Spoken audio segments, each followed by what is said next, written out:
সরকার দিচ্ছে, কোটি কোটি টাকা ফুরফুরা শরীফে বরাদ্দ করছে, কোনো ব্যক্তি তারা আত্মসাৎ করছে, আবার কোনো ব্যক্তি আত্মসাৎ করতে পারছে না বলে যারা আত্মসাৎ করে তার পিছনে লেগে আবার উন্নয়নটাকে থামাবার পরিকল্পনা শুরু করে দিয়েছে।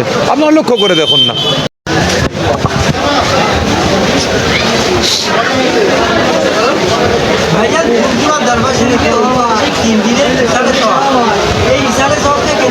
বিভিন্ন রাজনৈতিক নেতা কর্মীরা তারা বলেছিলেন ত্রিপুরায় যাওয়ার দরকার নেই, যত দিন যাচ্ছে ত্রিপুরার ভালোবাসা ত্রিপুরায় রাজনীতি। এবং এবছরে দেখলাম যে একেবারে লক্ষ লক্ষ মানুষের জমাচ্ছে।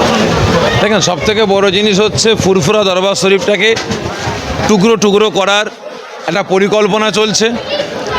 যে ফুরফুরা দরবার শরীফে যে পীর পরিবারের মধ্যে যে একটা একতা আছে, ঐক্য আছে, এটাকে নষ্ট করতে হবে এবং পীর জাদাদের মধ্যে ফাটল ধরাতে হবে এবং ফুরফুরা দরবার শরীফটাকে আপনার ওই বনগাঁয় যে নামটা বলেন না, মতুয়া বাড়ির মতো এখানে ফাটল ধরাবার পরিকল্পনা করতে হবে।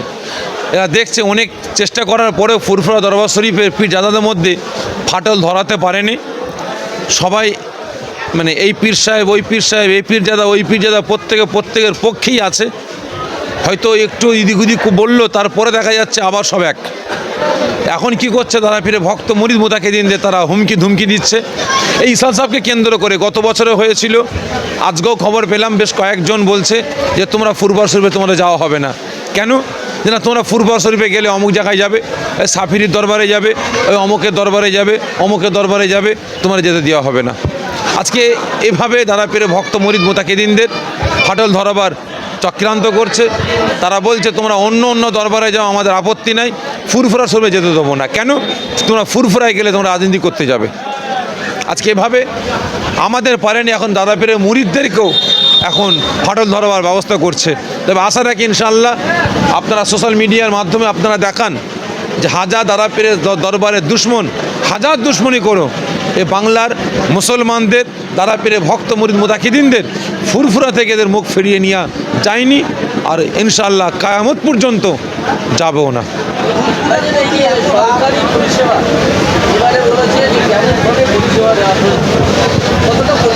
দেখেন, ফুরফুরা শরীফের উন্নয়ন হয়েছে, আমি হয়নি বলবো না। ফুরফুরা দরবার শরীফের উন্নয়ন হয়েছে খিড়কিতে। ফুরফুরা দরবার শরীফের উন্নয়ন হয়েছে রাস্তায় নয়, উন্নয়ন হয়েছে খিড়কিতে। আজকে গতকালকে আমি খবর পেলাম আমার রাজ্য সরকার ফুরফুরা দরবার শরীফে দাদা পীরের ভক্ত মুরিদ মোতাকিদিনদের যারা বিভিন্ন রাজ্য থেকে বিভিন্ন জেলা থেকে আসছেন, তাদের মানে পানির, বিশেষ করে রমজান মাসে আসছে, পানির কোনো অসুবিধা না হয় তার জন্য প্রায় 60 থেকে 80খানা সাবমার্সিবল দিয়েছে। আপনার উজলপুকুর থেকে নিয়ে ধনপুতা পর্যন্ত কোনো জায়গায় রাস্তার ধারে আমি সাবমার্সিবল খুঁজে পেলাম না। খবর নিয়ে দেখলাম যা সাবমার্সিবল বসানো হয়েছে সব কোনো ব্যক্তির বাড়ির খিড়কিতে বসানো হয়েছে। এবং তারপরে দাদা পীরের দরবার, ছোট হুজুর কেবলার দরবার, এ দরবারটা মেন দরবার, কিন্তু এখানে কোনো রকমের সেভাবে পজিশন নাই, এখানে সেভাবে কোনো প্যান্ডেল নাই।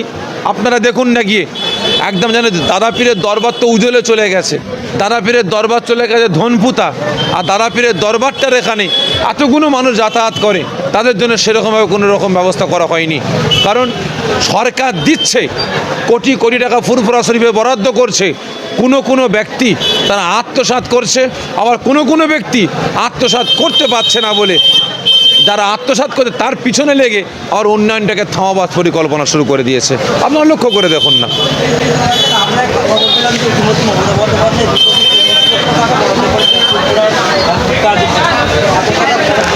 দেখেন, ফুরফুরা দরবার শরীফে কোটি কোটি টাকা বরাদ্দ হচ্ছে, যা টাকা বরাদ্দ হয় তার চারানাও কিন্তু ফুরফুরা দরবার শরীফে উন্নয়ন হয়নি, তার চারানাও উন্নয়ন হয়নি। জানি না এই টাকাগুলো উন্নয়নের নামে যাচ্ছেটা কোথায়, উন্নয়নের নামে তারা খাচ্ছেটা কোথায়। আমরা বিগত দিনে আন্দোলন করেছিলাম, নিজস্ব সোশ্যাল মিডিয়া আপনারা দেখবেন বা দেখেছেন যে প্রত্যেকটা মাজারের নামে টাকা তোলা হচ্ছে। মাজারে আপনার মেহমানদের আপনার কি বলে বাতাসা পানি খাওয়াবার নাম করে লক্ষ লক্ষ টাকা খাওয়া হয়েছে। আপনার রাস্তার ধারে ধারে বোটকে কেন্দ্র করে লক্ষ লক্ষ টাকা ইনকাম করা হয়েছে, ছোট ছোট লাইটকে কেন্দ্র করে লক্ষ লক্ষ টাকা খাওয়া হয়েছে। এর প্রতিবাদে আমরা রাস্তায় নেমেছিলাম, আমরা আন্দোলন করলাম। তারপরে দেখছি আমরা আন্দোলন করলাম কার বিরুদ্ধে? যারা আমার এলাকার যারা শাসক দলের যারা আমলা ছিলেন তাদের বিরুদ্ধে। কিন্তু এখন দেখছি, এখন আমরা ভাবলাম হয়তো নতুন নতুন সব চেঞ্জ হয়েছে, পাল্টাই হয়েছে, তারাপীরের দরবারি সাল সব নতুন পাল্টাই হয়েছে, ভালো উন্নয়ন হবে। কিন্তু আগে ছিল কড়াই আর এখন চলে গেছে ভাই চুলোই। উন্নয়নটা হবে কিভাবে? পকেটে ঢুকাবে না উন্নয়ন করবে? অবশ্যই আমি তো মনে করি, কারণ যদি আরটিআই করা হয়, যদি আরটিআই করা হয় যে এত টাকা সরকার বরাদ্দ করেছে, তাহলে টাকাগুলো কোন কোন খাতিতে মানে খাতায় ব্যয় করা হয়েছে, তাহলে সব ধরা পড়ে যাবে, সব ধরা পড়ে যাবে।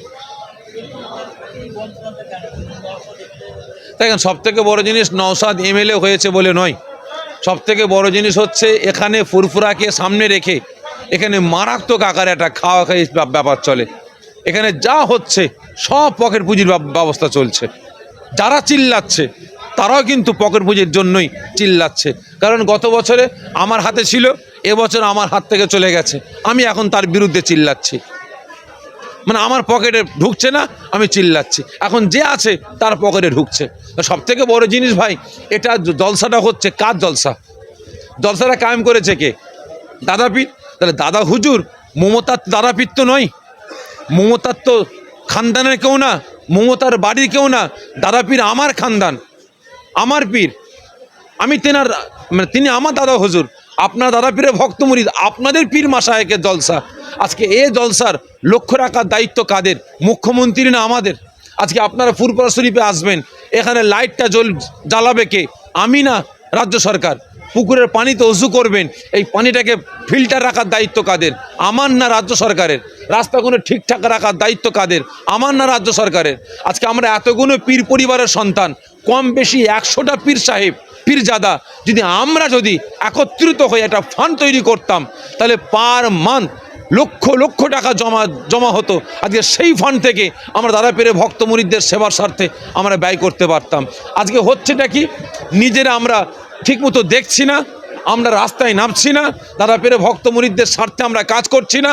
আর যদিও বা কেউ করতে আসে, তার পিছনে কাঠি দিয়ে আমরা কাজগুলোকে বন্ধ করার পরিকল্পনা করছি। যা হচ্ছে টোটালটাই এখানে ব্যক্তিগত স্বার্থের জন্য কাজ হচ্ছে।